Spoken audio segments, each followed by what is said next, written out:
केवल आपके ही प्रेम का अधिकारी नहीं था देवी, वो मेरा भी पुत्र था। और ये जानते हुए भी आपने उसका वध कर दिया। ये सत्य है कि मैंने उसे पहचान लिया था, पर बहुत प्रयास करने के बाद भी वो मुझे पहचान नहीं पाया।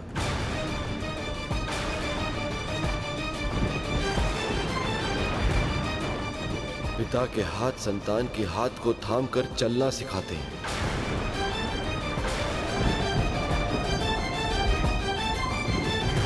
पर मेरे इन हाथों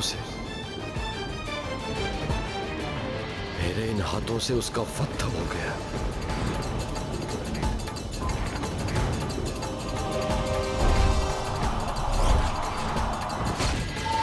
मैं विवश था। और विवश?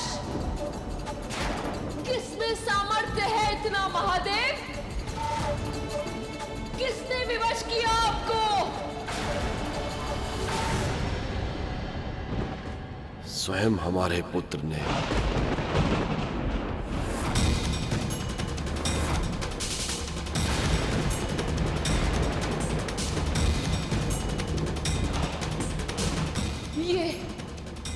ये संभव नहीं है। आपने मुझ पे आरोप लगाया था ना देवी कि मुझे शीश काटने के अतिरिक्त और कुछ आता भी है या नहीं। मैंने कभी केवल शीश नहीं काटा, सदैव उसमें छिपे अहंकार को काटा है।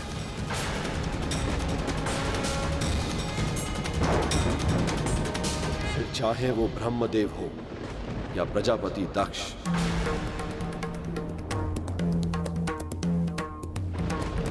हमारे पुत्र के भीतर भी अहंकार उत्पन्न हो गया था। वो अहंकार जिसके कारण वो अज्ञानता के अंधकार से बाहर ही नहीं निकल पा रहा था।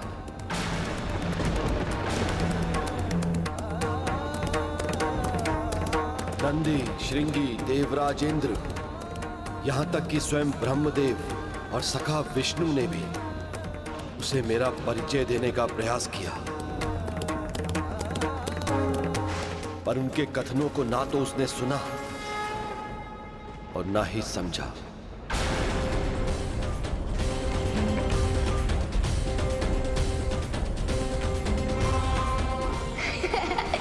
जाकर जल में अपना प्रतिबिंब देखो, कोई भिक्षु या ₹2 रखते हो? बालक, तुम्हारी उद्दंडता अब सीमाएं तोड़ रही है। जब अहंकार बुद्धि पर हावी हो गया था और वह चालता विवेक पर भी, तब उन्होंने ब्रह्मा जी का शीश काट दिया था। ऐसे है हमारे महादेव। वैसे ब्रह्मदेव, आपको मुझे उपदेश देने का या उद्दंड देने का अधिकारी क्या है? अपनी उद्दंडता भूल गए? बालक, तुम्हें ऐसा नहीं कहना चाहिए। मुझे क्या कहना चाहिए और मुझे क्या नहीं कहना चाहिए, वो सिखाने वाले आप कौन होते हैं? पर क्यों हुआ ये?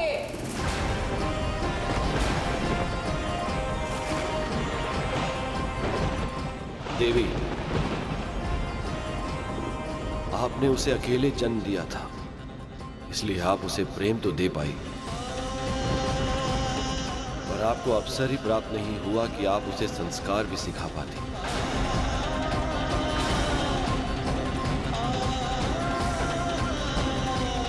और बिना संस्कारों के अहंकार दूर होना यह संभव नहीं था। वो अपनी शक्ति के अभिमान में अपने तन से इतना जुड़ चुका था कि अपनी आत्मा के भीतर झांक ही नहीं पा रहा था।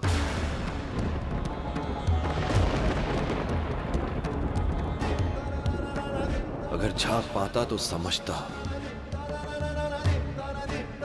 कि मैं उससे और वो मुझसे अलग नहीं है।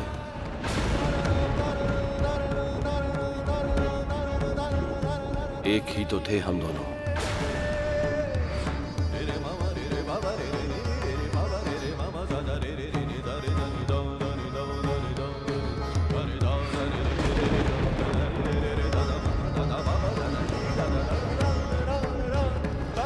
इस सृष्टि के हर प्राणी में आत्मा के रूप में मेरा ही तो वास है। और वैसे भी शिव शक्ति से अलग नहीं है।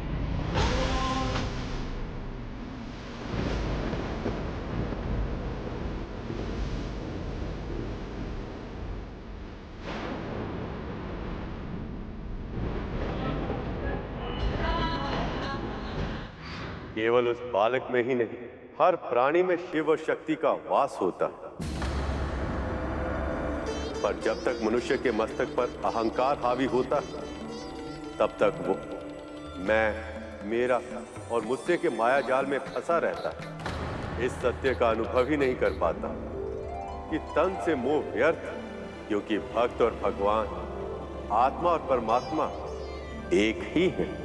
तो फिर गुरुदेव, हम साधारण मनुष्य अपने भीतर छुपे परमात्मा को कैसे ढूंढ सकते हैं? नश्वर प्राणियों के लिए अपने मन को केंद्रित करके उनके भीतर विद्यमान परमात्मा के साथ एकाकार करने के सबसे सरल उपाय प्रभु के नाम का जाप करना, ध्यान करना। ध्यान व्यक्ति को स्वयं के समीप लाता है और इस प्रक्रिया से वह अपने आप ही परमेश्वर के निकट पहुंच जाता है। जब महादेव ने इस तरह समझाया तो माँ ने क्या कहा गुरुदेव? क्या वो भगवान शिव की बात मान गई? यही प्रश्न वहां पे उपस्थित सभी देवताओं और प्रभु विष्णु के मन में भी कौंध रहा था।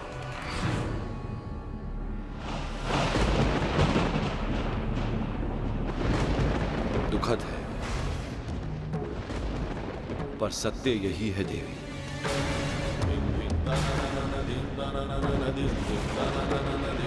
हमारे पुत्र के भीतर अहंकार इतना बढ़ चुका था कि सत्य उसके समक्ष था, पर वो उसे ना तो देख पा रहा था, ना सुन पा रहा था, ना ही अनुभव कर पा रहा था। केवल अपशब्दों का उच्चारण कर रहा था उसका मुख।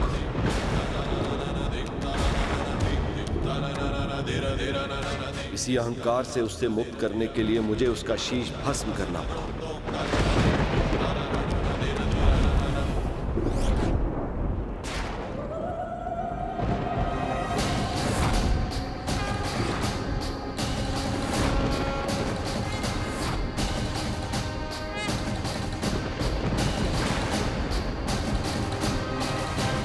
और अब आप उसे जीवित करेंगे महादेव।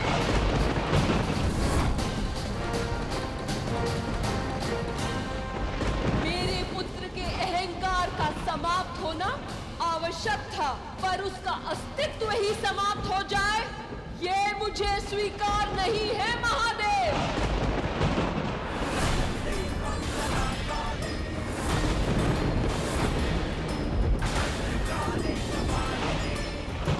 दंड आवश्यक होता है, पर दया अनिवार्य होती है।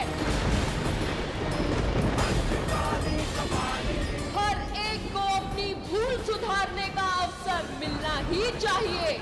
हमारा पुत्र भी इसका अपवाद नहीं बनेगा।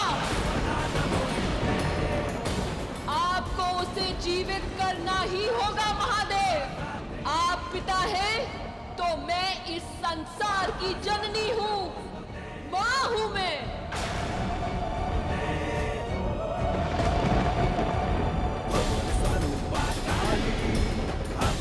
यदि मां ही प्रसन्न नहीं होगी तो इस पूरे संसार में उदासीनता फैल जाएगी।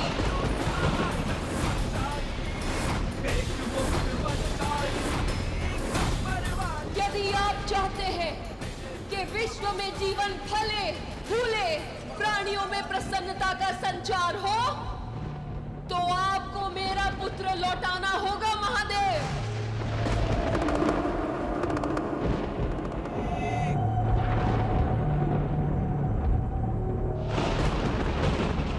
ऐसा ही होगा।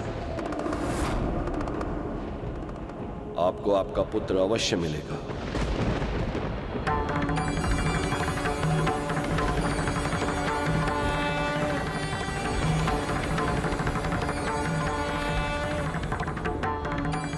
जो अहंकार से मुक्त होगा, ज्ञान का शिखर होगा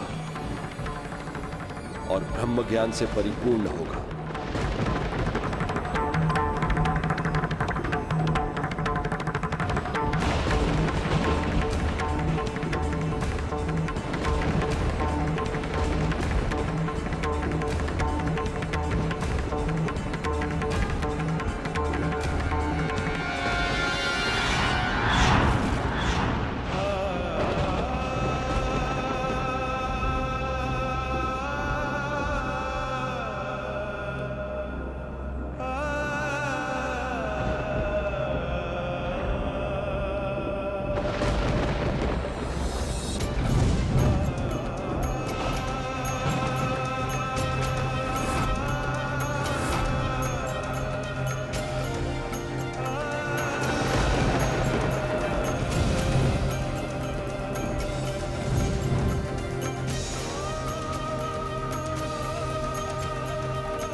आप धन्य हैं माँ, आप धन्य हैं।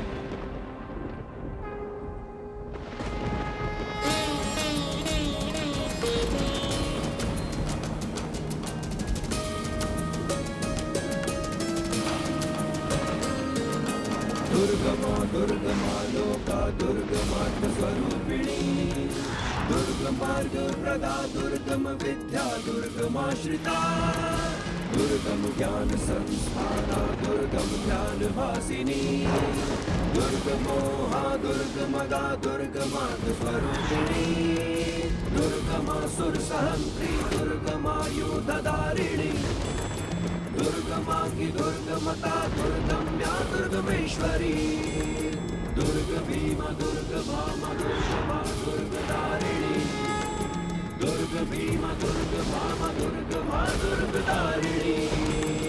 नमो वैष्णवास्तु दया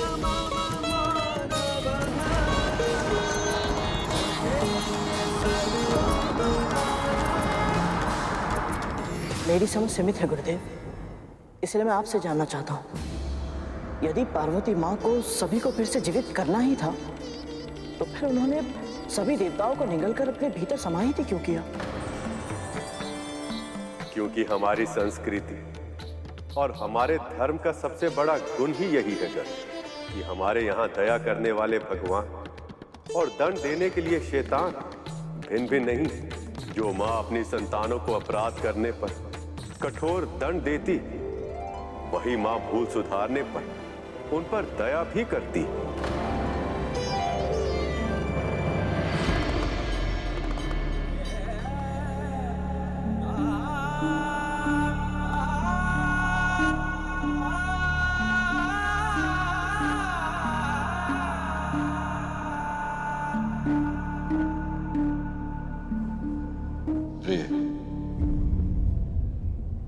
विश्वास कीजिए,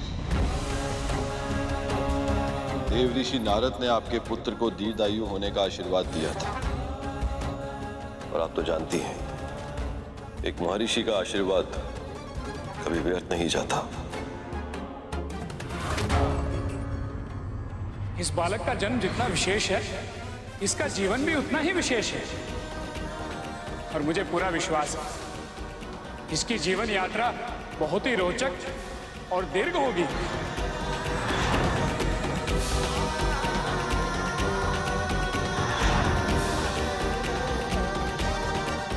आपको हुए दुख की कल्पना करना भी असंभव है।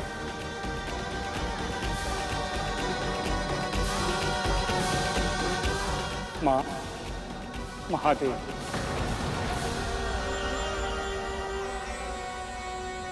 इस बालक को फिर से जीवित करने के उद्देश्य में मैं क्या योगदान दे सकता हूं?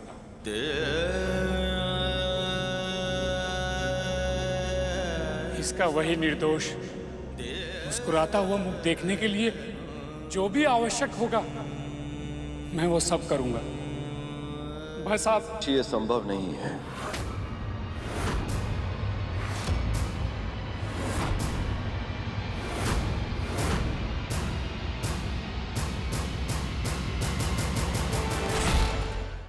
कहने का अर्थ क्या है महादेव?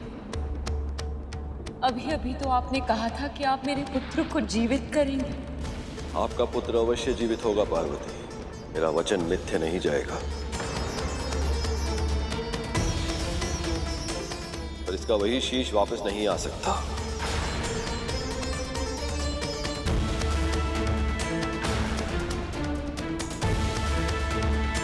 इसका शीश मेरे त्रिशूल से भस्म हुआ है, और सांसारिक नियमों के अनुसार मेरे त्रिशूल से जो एक बार भस्म हो जाता है, उसमें फिर से प्राण नहीं आ सकते।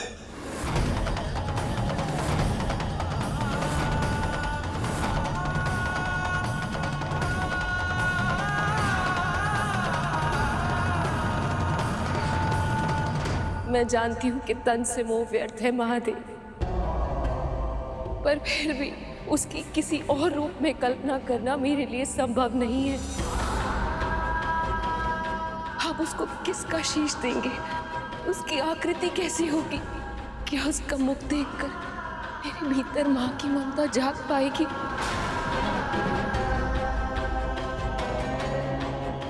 उसका मुख वैसा ही मनमोहक होगा? क्या उस सब का चित हार पाएगा? देवी, आप महादेव पर विश्वास कीजिए। ये भी पिता है, ये वही करेंगे जो उनके हित में होगा।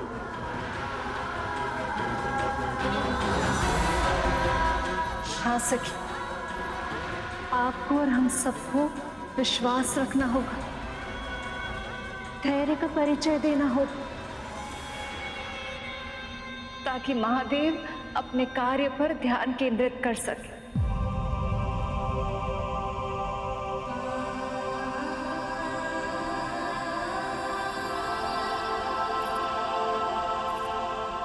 सखी चलो, चलो सखी।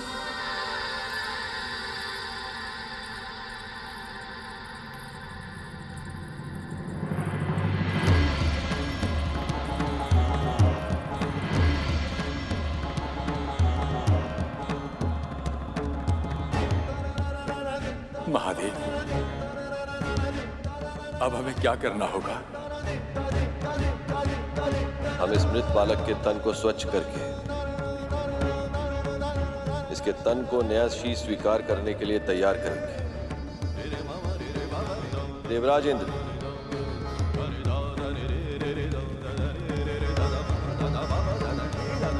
आप और अन्य देवतागण एक ऐसे शीश का प्रबंध कीजिए जो इस बालक के तन पर स्थापित किया जा सके। उत्तर दिशा में आपको सफलता अवश्य मिलेगी, परंतु ज्ञात रहे, शीश केवल उसी शिशु का लेकर आइए जिसकी मां उससे विमुख होकर सो रही है। आप धन्य हैं महादेव, आप धन्य हैं। आज्ञा दीजिए महादेव।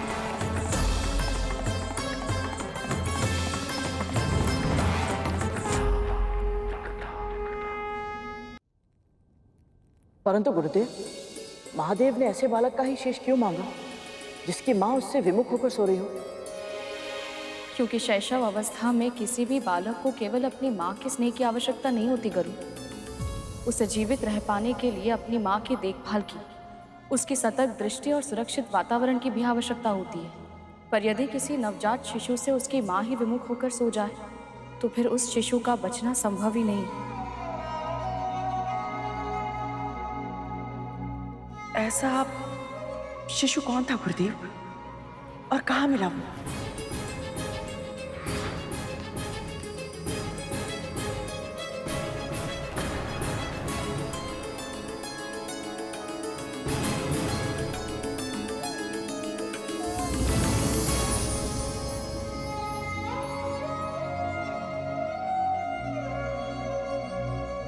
मानवों में तो एक भी मां ऐसी नहीं है जो अपने संतान से विमुख हो जाए।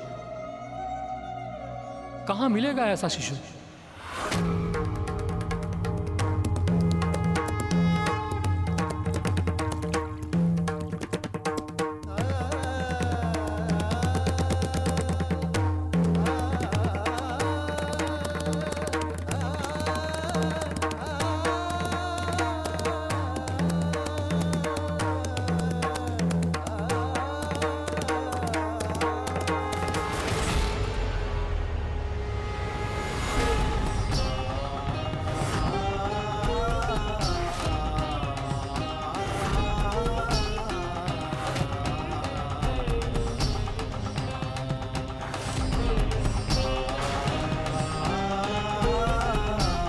समय तीव्र गति से बीतता जा रहा है और मनवांछित बालक अभी तक नहीं मिला है।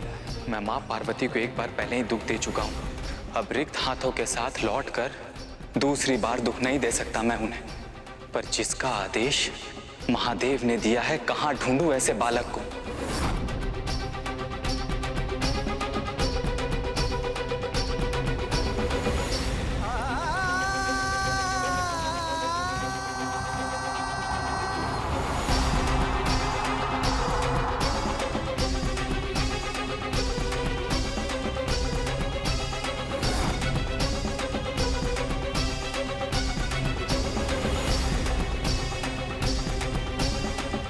तो बस यही आशा कि देवताओं को किसी ऐसे बालक का शीश मिल जाए जिसकी मां का सर उसके विपरीत दिशा में हो। अन्यथा देवी पार्वती का क्रोध यदि पुनः जागृत हो गया तो संसार का अंत निश्चित है।